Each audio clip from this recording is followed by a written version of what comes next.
요한일서 2장 1절부터 6절까지의 말씀입니다. 네, 한 절씩 교독하실까요? 네. 요한일서 2장 1절부터 6절까지의 말씀 한 절씩 교독하시겠습니다. 나의 자녀들아, 내가 이것을 너희에게 쓰면 너희로 죄를 범하지 않게 하려 함이라. 만일 누가 죄를 범하여도 아버지 앞에서 우리에게 대언자가 있으니 곧 의로우신 예수 그리스도시라. 그는 우리 죄를 위한 화목 제물이니 우리만 위할 뿐 아니요 온 세상의 죄를 위하심이라. 우리가 그의 계명을 지키면 이로써 우리가 그를 아는 줄로 알 것이요 우리가 그의 아니하는 자는 거짓말하는 자요 진리가 그 속에 있지 아니하되 누구든지 그의 말씀을 지키는 자는 하나님의 사랑이 참으로 그 속에 온전하게 되었나니 이로써 우리가 그의 안에 있는 줄을 아노라. 그의 안에 산다고 하는 자는 그가 행하시는 대로 자기도 행할지니라. 아멘. 할렐루야. 우리 좌우 옆에 사람들을 바라보면서 인사하겠습니다. 지금 성도님의 얼굴을 보니 예수님을 보는 것 같습니다. 너무 민망하신가요? 생각만 해도 이렇게 아찔한가요? 네. 이제 옆 사람을 바라보면서 답을 해야겠죠. 본인의 이름을 대면서 저는 오성민입니다. 저는 누구입니다. 라고 말해주시기 바랍니다. 같이 한번 인사해 볼까요? 저는 누구입니다. 네.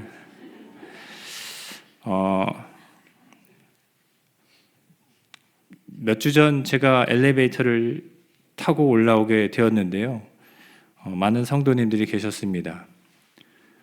제가 했던 말을 기억하시는 분도 계실지도 모르겠지만 우리 예수 안에서 한 가족이라고 담임 목사님께서 말씀하실 텐데 뭐라도 말해야 될 것 같아요 라고 했던 게 생각이 납니다. 예수 안에서 한 가족, 그런데 서로 대면대면하게 있는다기보다는 참 부끄러움이 많은 것 같습니다. 저조차 부끄러움이 많아서 이 자리에 설 때가 참 힘든 것 같은데요. 그 마음을 좀 고려해 주셔서 같이 함께 나누기 원합니다. 제가 좀 전에 이제 예수님의 얼굴을 보는 것 같다라고 말씀해보라고 했잖아요. 그때 왜 웃으셨습니까? 낯간지러워서요. 네. 혹시 난 아닌데 라고 생각하셔서 그런 분은 없을까요? 또 제가 옆 사람에게 이름을 알려주라고 했다고 말씀을 드렸는데요. 제 이름은 오성민입니다. 예수님 아닙니다. 라는 의미로 해보라는 거였습니다. 다 알고 있죠. 옆 사람에게 이름을 알려준다라고 했을 때 사실 우리가 이름을 안다 하고 이름을 들었다 하더라도 사실 우리가 그 사람이 이름도 순식간에 돌아서면 까먹게 되는 것이 저희 기억력인 것 같습니다. 이름만 알려준다고 해서 우리가 그 사람을 잘 알 수도 없다라고 하는 것이죠. 이름을 알려준다고 해도 그 사람이 누구인지 사실 관심조차 없으면 사실 잘 기억 못합니다. 한 주, 두 주 안 만나다 다시 만나게 되면 그 이름을 기억하기가 참 어려운 것 같습니다.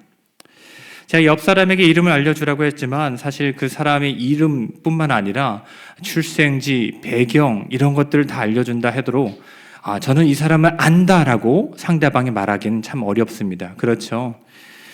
그 사람을 안다라고 말하는 것이 참 말하기 조심스럽습니다. 그 이유는 무엇일까요? 개인적인 친분이 없기 때문입니다. 보통 그 사람을 안다라고 평소에 말할 때 그 사람이 어떠한 생각을 갖고 있는지 또 그 사람과 어떠한 대화를 하면서 나눔이 있었을 때 우리가 그 사람을 좀 안다라고 누구에게 좀 말할 수 있습니다. 그러나 정말로 그 사람을 진정으로 알아간다면 그가 무엇을 좋아하는지 무엇을 싫어하는지까지 알게 되어서 그가 싫어하는 일은 좀 다른 사람에게 안 하게 되는 것이죠. 우리가 사회생활에서도 이렇게 누구를 안다, 모른다라고 말하기 애매한 것이 있습니다. 그것을 지인관계라고 합니다. 친구도 아닌 것이 그렇다고 해서 남도 아닌 것이 참 애매한 관계 속에서 지인이라는 말을 둔 것 같습니다. 알고는 있습니다. 그러나 그렇게 친하진 않습니다. 교회도 마찬가지입니다. 우리가 교회를 다닌다고 해서 하나님을 안다라고 다 말할 수는 없습니다. 또 그렇다고 해서 성경을 많이 배웠다고 해서 많이 읽었다고 해서 또 신학교에 다녀서 하나님 신학함을 배웠다 한다 하더라도 우리가 하나님을 잘 안다라고 말하기가 좀 어렵습니다. 그것은 왜 그러냐? 좀 전에 말씀드렸다시피 하나님과의 친밀한 교제가 있을 때 나만 하나님을 아는 것이 아니라 하나님도 나를 알 때에 그러한 말이 어느 정도 통용되기 때문입니다. 이렇게 보면 상호 간의 친밀함 또는 어느 정도 나눔이 있어야 그 사람을 안다라고 자신 있게 말할 수 있는 것 같은데요. 성경은 안다를 어떻게 말하는지 창세기의 말씀을 통해서 우리가 잘 알 수 있습니다. 대표적인 구절 하나를 창세기에서 찾을 수 있는데 구절 준비하지 않았으니 화면 안 보셔도 됩니다. 적어보십시오. 네, 창세기에서 아브라함이 그의 아내 사라를 안다라고 말했을 때 그 안다라는 뜻이 얼마나 깊은지 우리가 계속해서 들어서 잘 알고 있습니다. 이름만 아는 것이 아니라 그가 무엇인지 정말로 깊숙한 관계, 깊숙이 아는 관계를 의미할 때 야다라는 말을 사용하여 안다라고 사용합니다. 우리가 하나님을 안다라고 말할 수 있기까지는 하나님과 우리의 관계가 사실 깊은 사귐이 있어야 솔직히 안다라고 말할 수 있을 것 같습니다. 그런 말을 통해서 제가 항상 감명 깊게 생각하는 말은 어떤 한 노 목사님께서 이제 은퇴하시고 돌아가실 때쯤 되어서야 내가 하나님을 정말 알아가는 것 같아요 라고 고백한 그 고백이 계속해서 마음속에 또 생각 속에서 되뇌어지는 것 같습니다. 하나님은 어떠한 분이실까? 계속해서 우리는 알아가는 삶을 갖고 그분을 정말 닮아가는 삶을 갖기를 소망합니다. 저는 결혼할 때 롱디를 했습니다. 결혼 전에 한 3년 정도를 롱디를 했습니다. 맞나? 네. 제가 미국에서 거주하고 아내가 한국에 있었습니다. 한 그쯤 되었던 것 같습니다. 네. 항상 전화 통화를 했거든요. 아침과 저녁 이렇게 롱디 하다 보면 인터넷 전화가 저를 위해서 생긴 것 같습니다. 그때 이제 070 하면서 전화가 생겼는데요. 전화로 통화를 하는데 아침과 저녁 항상 전화를 하다가 2년 만에 만났습니다. 어찌나 서먹한지. 공항에서 서로 만났는데 저도 섣불리 다가가지 못하고 그렇게 많은 말을 했는데 잘 아는 것 같다 생각했는데 잘 몰랐습니다. 그리고 결혼하면서 이 사람을 더 몰랐구나라는 것을 깨닫게 되었습니다. 그 상호 마찬가지일 거예요. 네. 사람을 안다라는 것은 정말로 표면적인 관계가 아니라 깊숙이 친밀한 관계를 통해서 우리가 정말 그 사람이 무엇이 정말 영린인지, 무엇이 들렸을 때 그 사람이 정말로 싫어하는지, 또 무엇을 했을 때 그 사람이 좋아하는지를 차근차근히 알게 되는 것 같습니다. 그러한 사귐과 그러한 알미 우리의 삶 속에 넘쳐나길 소망합니다. 그렇기 때문에 우리가 하나님을 알길 원한다면 그분과의 사귐이 있어야 합니다. 그리고 하나님과의 사귐이 있기를 원하신다면 그분을 더 알기를 소망하길 바랍니다. 이론적인 그런데 지식이 아니라 그 사람과의 교감을 통해서 대화를 통해서 나눔을 통해서 그 사람과 있었던 그 해프닝 속에서도 우리가 알 수 있음을 기억하길 바랍니다. 단순히 그 사람이 어디 태어났고 어디를 졸업했고 어디를 다니고 있으며 어디에 살고 있으며 자녀는 몇이고 그것이 아는 것이 아니라 그 사람과의 관계를 통해서 그 사람과 나눴던 그 대화 속에서 그 향기 속에서 그리고 그 무드와 분위기 속에서 어색함 속에서 미묘한 떨림 속에서 우리가 그 사람을 더욱더 알아가는 것처럼 하나님을 더욱더 알아가는 것, 바로 사귐이 중요하다는 것을 우리가 다시 한번 알기 소망합니다. 그러므로 우리가 이론적 지식을 많이 아는 사람들이 그것을 아는다라고 말하기는 좀 어렵습니다. 종교적으로 말이죠. 하나님을 아는 것에서 말이죠. 하나님을 아는 삶, 하나님과의 사귐이 있는 그 삶이 어떠한 것인지를 좀 알아보려고 하는데요. 요한 1서는 사도 요한이 1세기 영지주의자들에 의해 혼란스러워하는 성도들에게 진정으로 하나님을 아는 것은 이런 거야 라는 것을 알려주기 위함으로 적었습니다.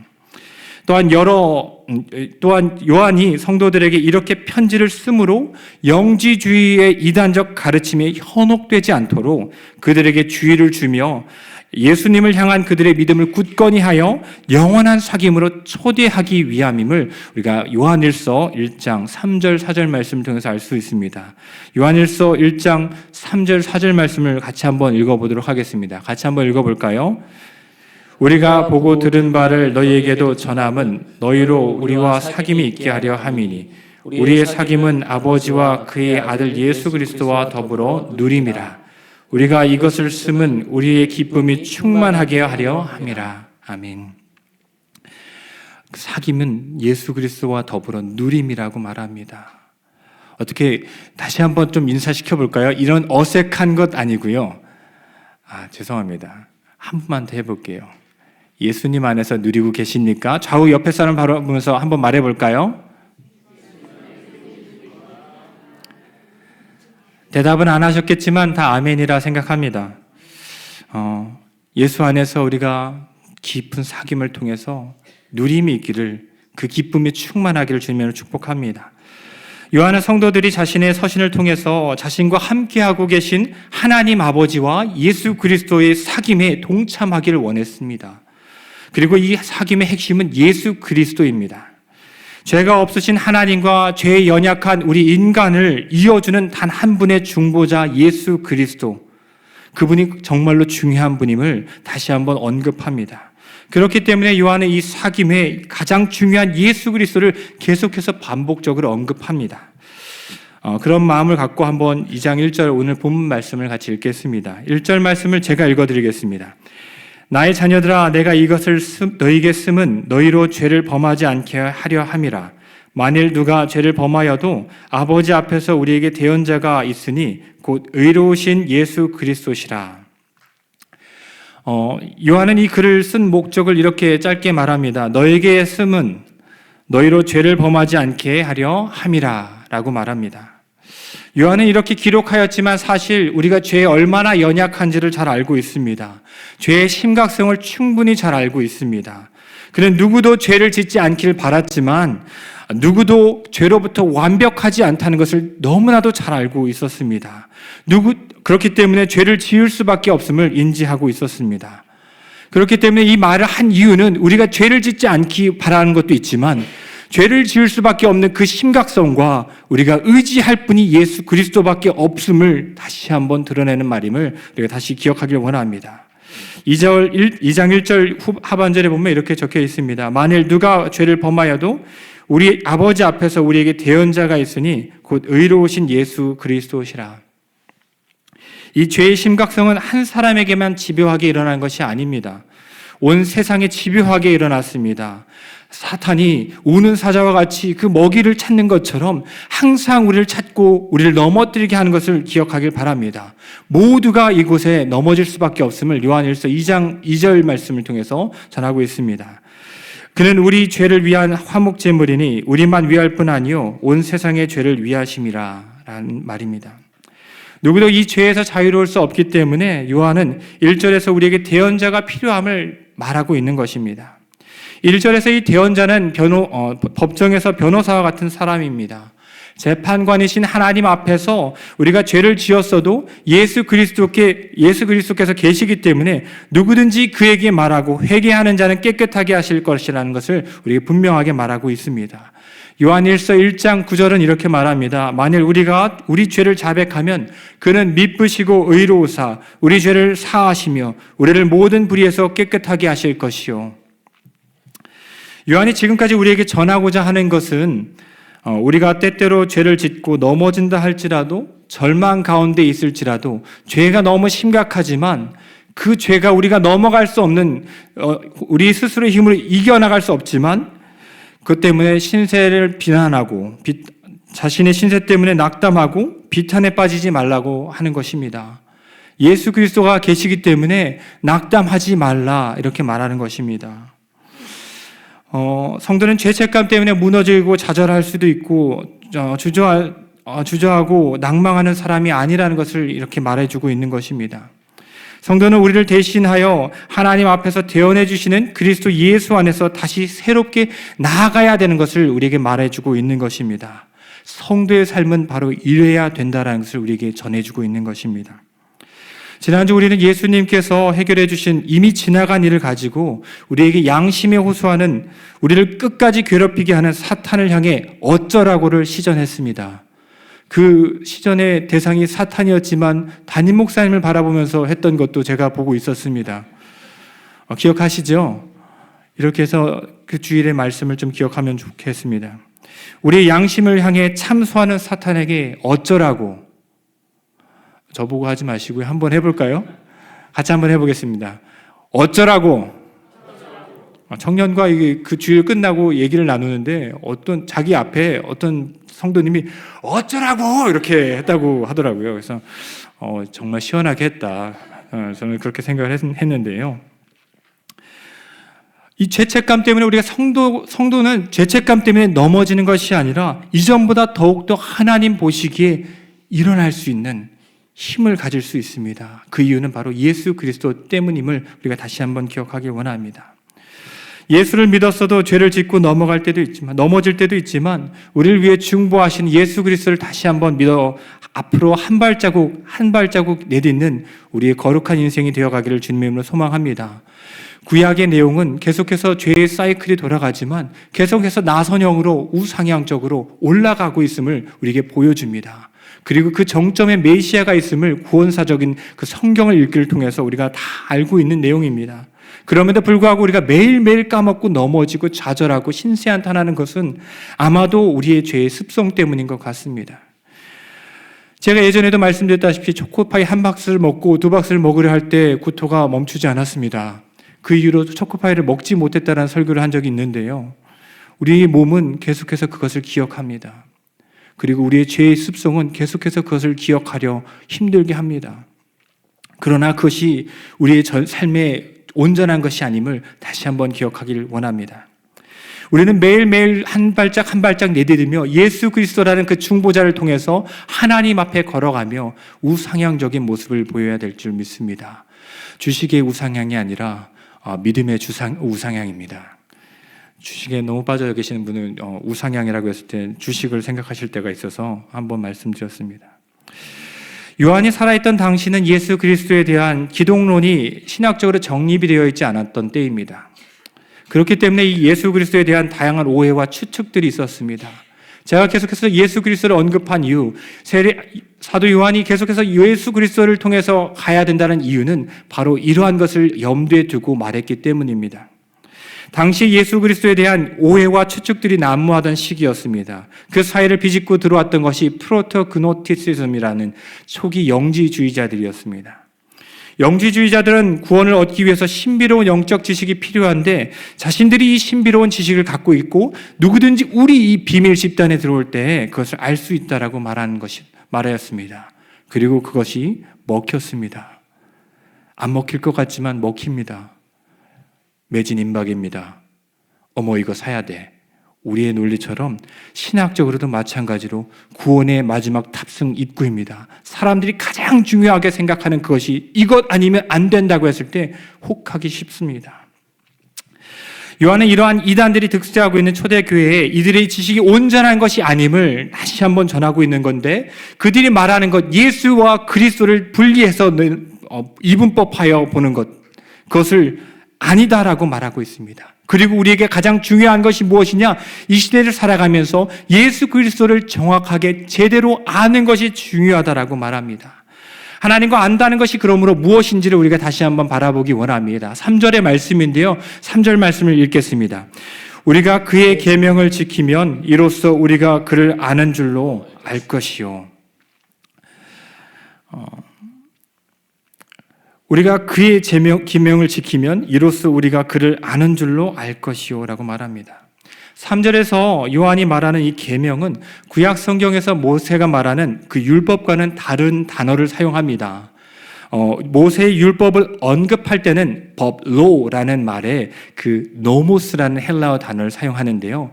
여기에서 이 계명은 엔톨레라는 헬라어 단어를 사용합니다. commandment, order라는 뜻을 갖고 있습니다. 영어로는 그렇게 번역이 됩니다. 요한이 이 엔톨레라는 계명을 해서 이렇게 풀어주는 구절이 나오는데요. 요한일서 3장에도 나오고 5장에도 나오는데 3장 23절의 말씀만 같이 한번 읽어보도록 하겠습니다. 같이 한번 읽겠습니다. 그의 계명은 이것이니 곧 그 아들 예수 그리스도의 이름을 믿고 그가 우리에게 주신 계명대로 서로 사랑할 것이니라. 그의 계명은 이것이니 하면서 두 가지를 말합니다. 그 두 가지는 무엇입니까? 하나는 예수 그리스도를 믿는 것이고 또 다른 하나는 서로 사랑하는 것입니다. 3절에서 이 계명을 지키는 자가 하나님을 아는 자라고 말합니다. 요한은 예수 그리스도를 믿고 사랑을 실천하는 것이야말로 진정으로 하나님을 아는 지식이라고 말합니다. 둘 중 하나만 행해서 선함을 받는 것이 아니라 예수 그리스도를 믿는 것과 사랑을 실천하는 이 두 가지가 동시에 행해져야 된다는 것을 말하고 있습니다. 그것이 우리가 계명을 따르는 것입니다. 그런 면에서 볼 때 하나님을 아는 것은 믿음과 행함이라 강조하였던 의인 야고보의 서신과 같은 말을 하는 것처럼 보입니다. 하나님을 아는 것은 이론적인 지식이 아닌 우리가 전반적으로 포괄적인 지식을 말하는 것을 여기서 다시 한번 알 수 있습니다. 하나님을 아는 것은 문자적으로 사랑함, 그냥 앉아서 사랑함이 아니라 행함이 동반되는 다차원적인 하나님을 아는 지식을 말하고 있음을 우리가 알 수 있습니다. 이 다차원적인 지식이 중요한 것은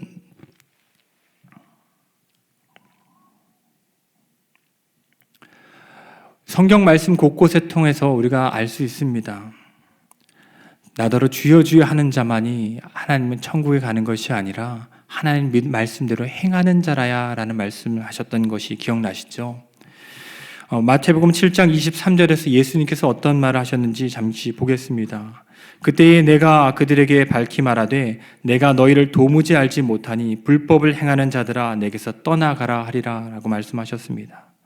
예수님께서 이렇게 말씀하신 대상이 누구였을까요? 좀 전에 제가 말씀드렸던 마태복음 7장 21절과 22절을 보면 주님의 이름을 부르짖었던 자들입니다. 또 권능도 베풀고 선지자 노릇도 하였던 사람들이었습니다.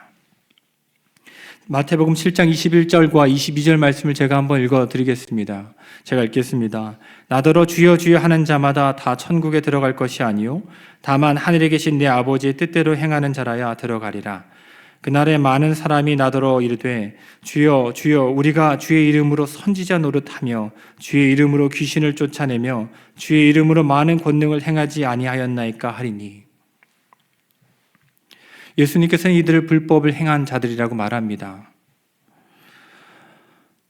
이 말씀 속에서 우리는 한 가지를 깨닫기 원합니다. 우리가 지금정 하나님을 안다라고 하지만 정말로 하나님을 믿고 하나님의 뜻 안에서 살았던 것인지 아니면 하나님의 뜻대로 행한다라고 자기 합리화를 하며 내가 행하고 싶었던 것을 행한 것은 아닌지를 다시 한번 돌아보기 원합니다. 하나님과의 사귐이 정말로 우선시되며 하나님을 정말로 기뻐함으로 살아가며 예수 그리스도의 누림이라고 고백하는 것이 우리의 가장 우선되는 것이었는지 아니면 하나님을 이용하여 살았던 것은 아닌지 다시 한번 돌아보길 원합니다. 이들은 하나님의 이름만을 사용하였지 그분을 온전히 알지 못하였다는 것을 예수님의 말씀을 통해서 깨닫게 됩니다. 항상 이 말씀과 하나님 말씀을 읽을 때 떨림이 옵니다. 나는 과연 하나님을 온전히 제대로 믿고 따라가고 있는 것인지. 목사들에게 가장 싫어하는 것이 무엇일까 생각해 보셨습니까? 곤란한 질문 그런 거 아닙니다. 뭘까요? 설교 준비하는 것입니다. 일어나 설교 준비해야지. 그런 짤이 나돌 정도로 목사들이 정말 힘들어하는 것 설교하는 것입니다. 제가 좋아서 이 자리에 섰겠습니까? 그러나 하나님의 말씀을 전해야 되기 때문에 선 줄로 믿습니다. 이 말씀이 왜 우리에게 펼쳐졌는지 하나님을 안다 하지만 우리가 안다라고 말했을 때 하나님의 뜻대로 살지 못한다면 그는 거짓말하는 자라고 요한일서 1장 말씀을 통해서 우리가 알 수 있습니다. 하나님을 안다 하면서 서 있다 하지만 하나님의 계명대로 살지 못한다면 우리는 언제나 넘어진 자요 하나님을 모르는 자임을 다시 한번 생각해 보기 원합니다. 항상 기도하고 끼어 있어서 우리의 마음이 사탄이 틈트하지 못하도록 우리의 마음을 그리스도 성령으로 채워나가시길 주님으로 축복합니다.